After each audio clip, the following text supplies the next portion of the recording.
galit nga yung babae na recruiter ng Moovit. Okay, nagkakakumprontahan nga dito ngayon sa may Marcos Highway, no? Kasi itong recruiter ng Moovit, yung babae, galit na galit nung si JTB Humanitarian ang nagpunta. Dahil lang nangyari, nagbook sila, no? Nagbubook sila ng mga joyride rider, tapos aalokin nila ng 5,000 para sa activation. At ang sabi pa ni JB, pagkaroon na activate, pipicturean nila yung rider, ipapadala sa joyride para ma-deactivate, no? So yun nga, nagtawag pa ng pulis itong babaeng recruiter, no? Dahil nga raw hinahara sila ni JB Humanitarian. Ewan ko lang kung totoo nga. So mainit na usapan to ngayon, no, sa motorcycle taxi community dahil sa agawan nila ng mga rider, no? Yan, no? Kita mo, galit na galit siya, oh. Ito naman si JB. Yan, no? Hoy, ano yun? Ano yun? Ano yun? Ano yun?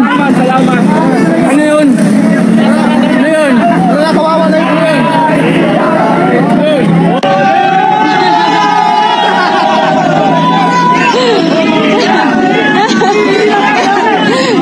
JB Humanitarian na nagpunta, no? Nagkumprontahan sila doon, galit na galit yung babae. Hindi ko malaman sa inyo, no, bakit pinag-aagaw-agawan niyo yung mga rider, no? Ganon din naman.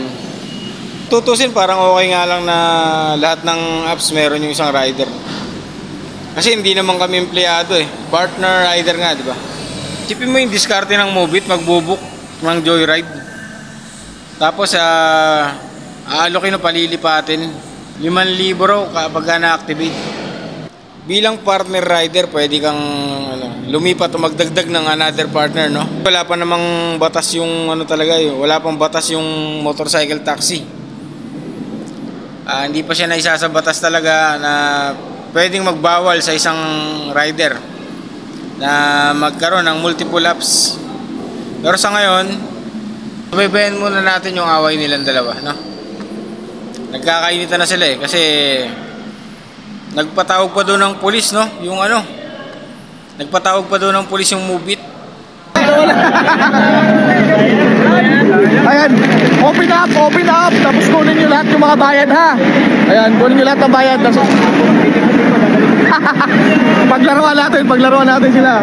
So binubook nila yung mga joyride biker dito malapit sa office. Yung mga Moovit nandun sa sige. So nalan ng konti, ilang hakbang lang. So ayan, open up, kunin nyo yung bayad. Ay, good morning. Paglaruan natin itong mga to. Kawawa, nagmukhang kawawa na talaga sila, grabe. Gulat ka, no? Andiyan na kami sa tabi mo. Kagaya na ito, bay. Nag-iisang babae, pinaikutan nyo ng mga alipores mo.